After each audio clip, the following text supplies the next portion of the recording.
مع ربنا اغلى من اي حاجه. الله برافو عليك. يعني اللي يستنى تقدير من مدير شغله او يستنى حد يقدره، حد يقول له كلمه كويسه، ده يعني ده مش بني ادم ناجح.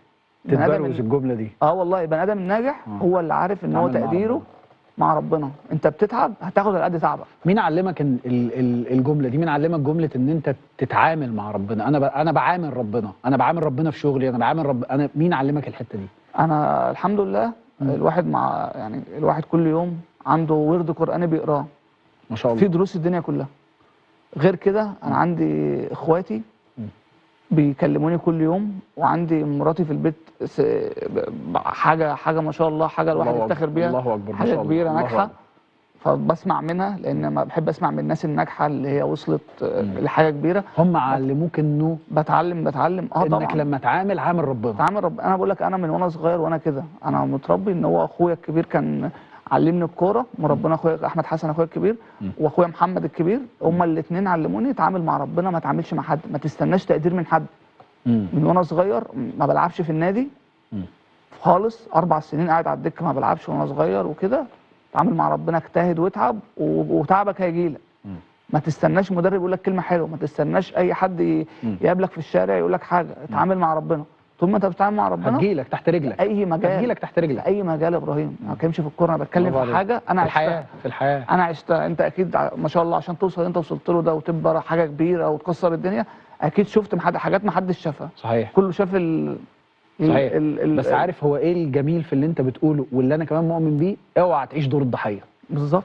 اوعى تعيش دور انا بتحارب، انا بتهاجم، انا مفيش الكلام ده. اشتغل، انا هشتغل، انا هنجح، انا مش فيش في الدماغ اي حد، انا ما بتحاربش من حد، انا مش محور الكون على فكره يعني. بالظبط. ما تفكرش يعني الناس كلها مستناك تصحى الصبح هتعمل ايه في يومك. لا، ما حدش شايفك اصلا. صح. الناس كلها مسحوله في حياتها، والناس كلها اللي عايز يعمل حاجه لعياله واللي عايز يعمل حاجه لنفسه. لا، ما حدش مركز معاك، فانت ركز في شغلك، مالكش دعوه بحد، وتسيب التقدير من عند ربنا.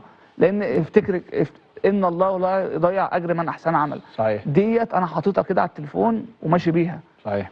ان الله لا يضيع اجر من احسن عمل. طيب بص بقى الناس على الهاشتاج بقى، بص جميل بقى، يعني نوره الحكيم سأله سؤال مهم جدا، انت كنت بتقوله لي في الفاصل، خد بالك السؤال مهم جدا. قالت لي هو الجو في الاستوديو برد ولا حر؟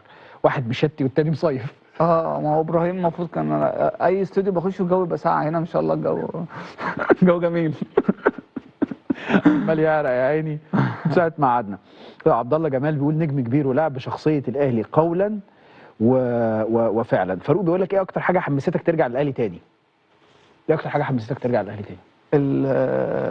انا كنت واخد قرار زي ما قلت لك ان انا هرجع في الوقت اللي انا هقدر ادي فيه للنادي، والوقت اللي الكابتن كلمني فيه.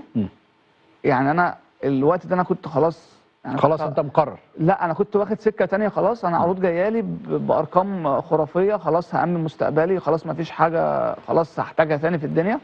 بس لما الكابتن كلمني قلت خلاص هو ده، خلاص اقفل كل حاجه وارجع، يعني ادي للنادي اللي عملك وكبر اسمك. ايهاب بيقول لك يا تريزيجيه عندك فرصه تبقى كابتن تاريخي للنادي، حاطط الموضوع في دماغك ولا سايب كل حاجه للظروف والربنا؟ لا، انا مش في دماغي خالص كابتن.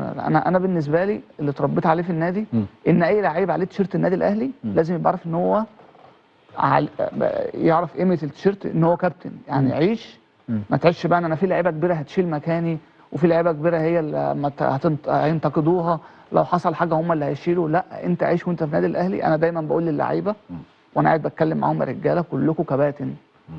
انا ما بتكلمش ان انا اعلى منكم او انا اقدم منكم ولا الكلام ده كله، لا، انتوا كلكم كباتن، وممكن تكونوا كباتن عليا، ما عنديش مشكله. عارف خدت بالي في ايه؟ في الكلام اللي انت بتقوله.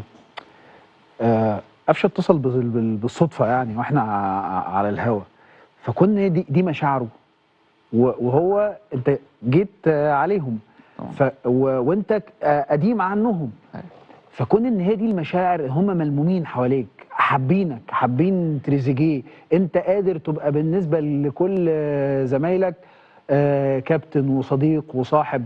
يمكن انا دايما اركز في التفاصيل، اللي انا شايفه في المعامله بيدي احساس انه لا، اوضه اللبس في النادي الاهلي مش زي ما الناس ما بتسمع.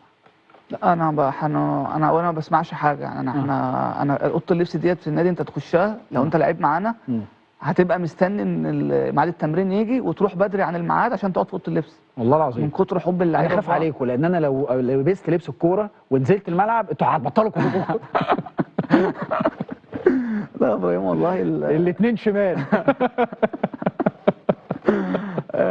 لا والله يا ابراهيم اوضه اللبس جميله، اللعيبه كلها بتحب بعض، اللعيبه كلها بتحترم بعض. واضح يا قفشه، واضح من كلام قفشه. لا وقفشه لعيب كبير واللعيبه كلها وغيره اللعيبه كلها لعيبه كبار، وهم يا جماعه لعيبه النادي الاهلي ما هو طبيعي بيلعب في النادي الاهلي، بيلعب في اكبر نادي في افريقيا وفي العرب، طبيعي هيبقى فيه دبدبه عليك. صحيح. مش هتبقى الموضوع سهل. صحيح. لو الموضوع سهل اي حد هيلعب في النادي الاهلي.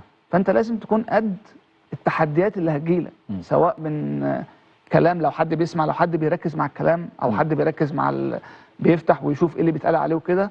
لو انت هتاخد الاتجاه ده مش هتكمل في النادي الاهلي، مش هتعرف تكمل في الضغوطات والبطولات والحاجات دي كلها، لان النادي الاهلي مختلف عن اي نادي. ترتاح في اللعبه مع بن شرقي؟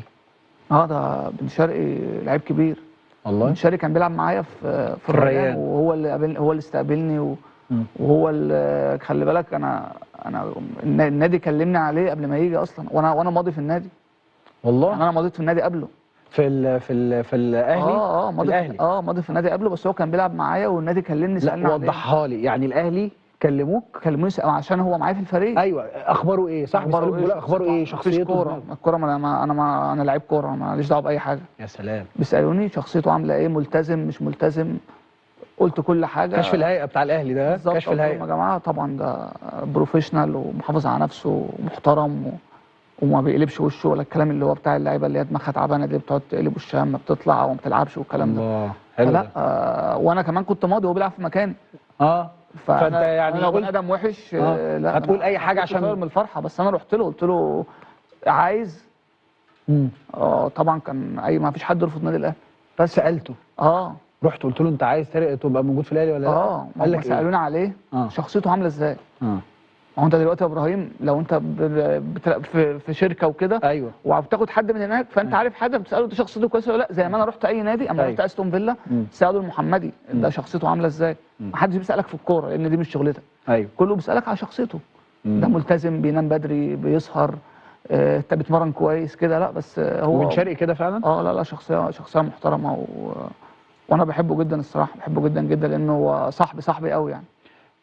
انت قلت نقطه في النص كده، بتقول ان هم بيسالوك هو بيلعب في نفس مركزك اصلا في الريان، وانت خلاص انت مضيت وجاي الاهلي، فاللي هو لو في حته كده هتفسحه وهتقول اي حاجه. مفيش حد ياخد رزق حد، مفيش حد ياخد رزقك، ما تفكرش ان انت شاطر، مفيش حد ياخد رزقك عند ربنا.